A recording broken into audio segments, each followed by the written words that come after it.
বুঝিয়ে দেবে? কেন মা, তোমার টিচার কিছুই শেখায়নি তোমাকে? শিখিয়েছিল, কিন্তু আমি ভুলে গেছি।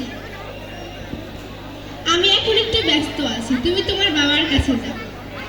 আচ্ছা মা।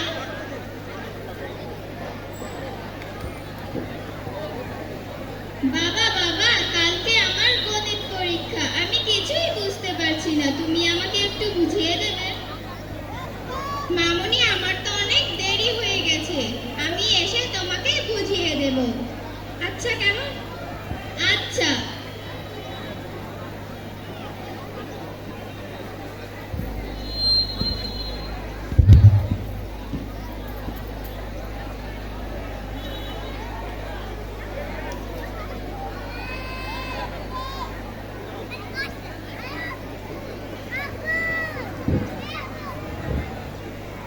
বাবা, তুমি এসেছো? আমাকে একটু বুঝিয়ে দেবে? তুমি তোমার মায়ের কাছে যাও। আচ্ছা, যাচ্ছি।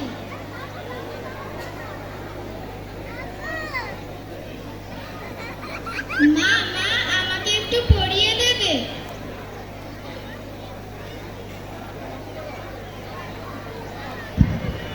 তুমি তোমার রুমে যাও, আমি আসছি। আচ্ছা, ততক্ষণ আমি অপেক্ষা করছি। হয়ে গেল, মা তো এখনো আসলো না, ততক্ষণে আমি নেটেই খুঁজে নেই।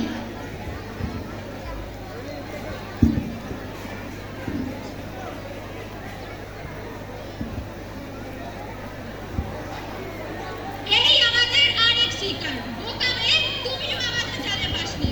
আমাদের নতুন শিকার, হা হা হা হা।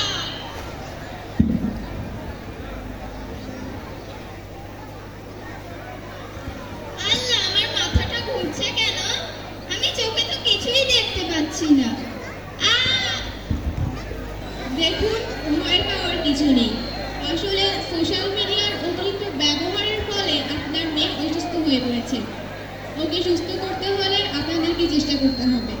ওকে সোশ্যাল মিডিয়া থেকে দূরে রাখবেন আর যথাযথ সময় দিবেন, তাহলে ও সুস্থ হয়ে যাবে। আচ্ছা ডাক্তার।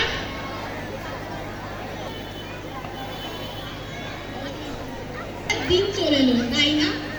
আমরা আমাদের পরিবারকে বাদ দিয়ে সোশ্যাল মিডিয়াকে বেশি প্রাধান্য দিচ্ছি, ভুলে যাচ্ছি সেসব স্মৃতি যেগুলো আমাদের সাথে ঘটেছে। আমাদের প্রত্যেকের প্রয়োজন সোশ্যাল মিডিয়া থেকে দূরে রাখা। প্রত্যেক পিতামাতার প্রয়োজন তাদের সন্তানদেরকে সোশ্যাল মিডিয়া থেকে দূরে রাখা এবং তাদেরকে যথাযথ সময় দেওয়া।